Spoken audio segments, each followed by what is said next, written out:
2014 Hot 6 GSL. It's real. That's Yonsu. Round 16. Life versus SOS. It's like such a shock that you and I talked over the intro. That's how shocking it is. Like, whoa. So, I mean, here's the problem. SOS is going to do that cannon, the cannon rush opener, which is like safe against basically anything. Why? Okay, we have to theorize this heavily. Why did he choose this map? You think he's trying to bait an immortal push maybe because he's so good at stopping those or something? Is that like what he's trying to do? He could be. It could be that. Another thing that comes to mind is maybe he desperately wants to use Swarm Host play because, I mean, the map is kind of small, but, I mean, would this be the map that you really choose for that? Maybe he's just practiced it so much that he feels really good on it. The thing is, what he knows is, and this is one thing that I find is one of the reasons why I find this so strange. He knows that SOS is already prepared for PvZ on this map, so it's not like he's picking this map because he's like, ha, you never thought I'd pick Yunsu, because he picked, or Yunsu was the first map that wasn't even a picked map, that Life already knew that would be played for certain. So it's not like he's thinking that he's just going to be not prepared for the map. And of course, if you lose, you're probably going to pick Yunsu anyways. This cannon actually could work. Life does have an Overlord over here to see, but he's going to be able to tightly wall this off, it looks like. Well, kind of tightly, yeah. Well, tight as tight as you can, I would say. Yeah, I mean, that's kind of expensive to do it this way, but it'll work. And he'll have enough surface area on this cannon, he can actually even, after a moment, he can probably cancel Yeah, he can cancel the pylon because I don't think there's enough surface area for the drones to kill it quickly enough. Yeah, it's got enough health at that point. So it's a very good strat here. Yeah, the drones are not going to be able to quite kill that in time, I don't think, and he should make a second cannon for certain here.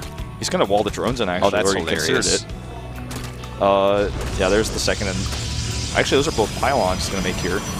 This is extremely expensive. He's going to cancel, but still, it's minerals he doesn't have back at home right now to make a Nexus faster. Yeah, but he has trapped those drones, as you said. So, I mean, 3 drone kills right there. Plus, he should, without a doubt, he should be able to kill this hatchery. It's kind of shocking to me that Life didn't cancel that hatch. He made a hatch at his opponent's base. I feel like if he cancels that hatch, he's in a much better spot. Wow, this is going to be kind of a wild game. Yeah. But I feel like this is going well for SOS because he's going to have Life completely contained as well. Exactly. He has cannons that are at the ramp that are going to stop Lings from coming down. So he's basically trapped in the main there. There's 2 drones outside, right? Okay, they're going to try to get up and... one got up? No, I think it died, actually. Oh, yeah, it died, yeah. The probe spot, yeah. So... I mean, Life's like got no drones, basically. You know, it was a real gamble for him to choose this map at all. Because he had to have like he's like, well, if you Immortal Push, I'm really good at stopping that. I have secret tech against it or something. But it's sad, actually, because we're not really going to get to see what his plan was here, if he had one at all. No, at 11 drones, he's like building a spine in his main. Yeah, I mean, that's another drone lost. That's paying money to lose a drone, essentially. This hatchery won't even finish. Well, I mean, it shouldn't. Well, I mean, the first one shouldn't have. There's no way that you're going to break it. Even kills that drone. Break those cannons off of that hatch before it dies. He made a bunch of Lings to run around, but there's already a wall set up with cannons at home, too. Like, Life doesn't have gas to even try to Nidus. Like, this is almost checkmate. Yeah, it's... Like, right now, I'd build a pylon right here. I'd let the hatch see it. Like, sup. Yeah, that's... Bring those Lings over here. Come on. He could Chrono boost out some Zealots or something. I mean... Because he knows the Lings are not at home even, you know, so he's got a long way to walk. Yeah. I wouldn't let the hatch see it, but I would definitely give a little bit of a try. Anyways, this situation is like pretty terrible bad for Life. I mean, he's got very few drones. This Queen better be microed back. Cannot afford to lose that. Dude, breaking out of here is going to be such a pain. And yeah, I mean, he needs to build a pylon behind those cannons. Yeah, he will have to make one more pylon, but I think for certain he will. Just keeping the probe on the high ground right now to continue to have vision. So from here, I feel like it's just up to SOS's side which tech he wants to go. Yeah. I would like to see him... well, he's getting +1 attack already. I think any tech route is actually kind of okay, but... He could just do a gateway timing to kill the third base. Or, you know, pressure it at least. Yeah, I mean, it would be pretty hard for him to stop that. He needs to make that pylon. Yeah, he's going there we go. He's going to go ahead and do that. The Zerglings are like, are you making it? Yeah, okay. Darn. I actually don't like where he made that pylon, though, to be honest. I'd like it just a little bit closer. Yeah, it's kind of exposed, too. Yeah, it's a little bit out to the side where it's going to be easier to kill when he breaks out. But anyways, this is kind of a weird game. I don't think Life can stop the gateway follow-up here if he attacks with just 4 gateways even with +1. Yeah, it's hard to imagine him holding this. If he does, he spends all of his larva on attacking units again and then therefore doesn't have any drones, whereas SOS is already highly ahead in probes. Thing is, he only gets larva from 1 hatch, too. Yeah. He's going to be playing against like basically what is a 2-base Protoss. He's even microing against the slowlings here. He's got this. He can actually maybe kill the queen. He's just going to play it safe. Well, I mean, it looks like he's even going Blink Stalker +2 to follow it up. This is actually kind of what we saw already on this map from him, just in a very different way. It looks like we're just going to see mass lings out of Life here, and I think that's actually a really good idea. He may kill this Spinecrawler, Artosis. I think he might. Yeah, looks like he's going to, actually. Yeah, he will with one more shot of that cannon. And Lings try to break down at this exact moment. He will get that Stalker, but... well, he's put a lot of money into these Zerglings. Yeah, and a lot of larva, too. A lot of gateways going up for SOS right now.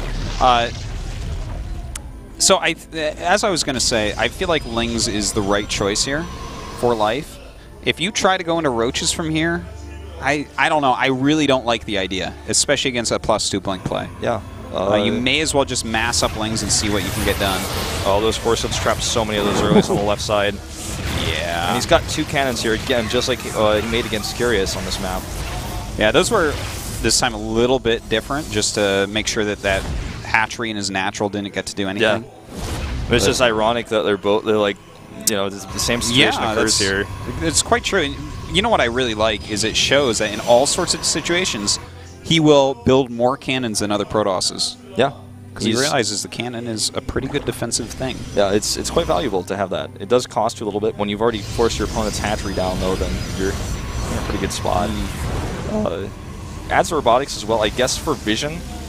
You know, of any possible burrowed roaches you might encounter. Yeah, I mean, at this point, what I'm thinking as a Protoss player is things like, okay, how can you stop this? Burrow? What else? Nothing. Yeah. I mean, let's be real for a second here. This is also going to be... I mean, it's going to be incredibly hard to stop with Warp Prism support if he gets that, which he has a probe with this army. He just needs to protect that. He's going to make a pylon over here. It's basically... arguably the best first pylon placement because you can warp on the low ground with that, and it's hard for the Zerglings to actually have to go so far to go up and kill it. Yeah. I mean, it's not very close, but it's a good first pylon to make. That Observer's already on the way. Burrow is on the way for Life because he knows that maybe his only hope here. Yeah, I'm pretty sure he's aware that like he's going to have to use Burrow against a +2 Blink Stalker all-in, but the thing is, it's not as all-in as this build normally is, because normally Zerg, like Protoss has to get out there quicker, which means they can't make the Robo, but with how far behind Life is, he can just be safe about it. Look at these force fields. They're just superb. He's losing a few sentries here at the front, but eventually will push through. I mean, he still has more workers than Life does, even. He has to be careful here. He's going to micro up there. Life is very important. Yeah, a very important note. Life has creep up on the top of this high ground, too. Yeah, that was a very smart move for him to get it up there right away. That's kind of like a Nesty-esque decision to make sure that you get it in the rush path. Yeah. I mean, we saw our SOS already utilize this same ramp. We have creep on it. It's a little bit easier to fight back. But with Blink finishing now, Force Fields become less and less important, and he's actually just done so much damage already. Yeah, but he has lost most of his sentries. I don't believe he has much energy left on these guys either. So this is basically going to be down to Blink Stalkers from here on out. Thing is, he has so many that... 17 Stalkers, 18 now to 5 Roaches, with very little larva to produce. And, and there's the Burrow. GG! Another SOS kind of one-sided game. Owns this group, man. Just slammed it. Again, Life choosing that map, it's a hard pill to swallow for me. What was his plan? He had to think that he's just so good against the pushes that he normally practices against there that it favors him now. But there's little things like that creep spread up the ramp. It's like shows that he's very confident in his pushes. But that's a very good point. Like, I think that this has to be why he chose it. Is that he's so practiced at knowing he'll play it against every Protoss forever that he owns the map now and he feels like it's actually Life favored, not Zerg favored, but Life favored.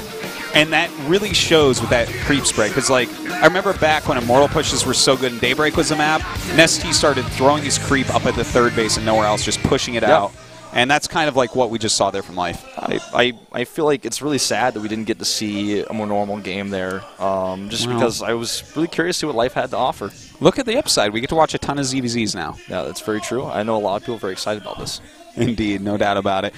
All right, well, I think that's it. We're going to go ahead to a quick commercial break, and when we come back, we see who is first down in this group. Is it Curious or is it Ro16?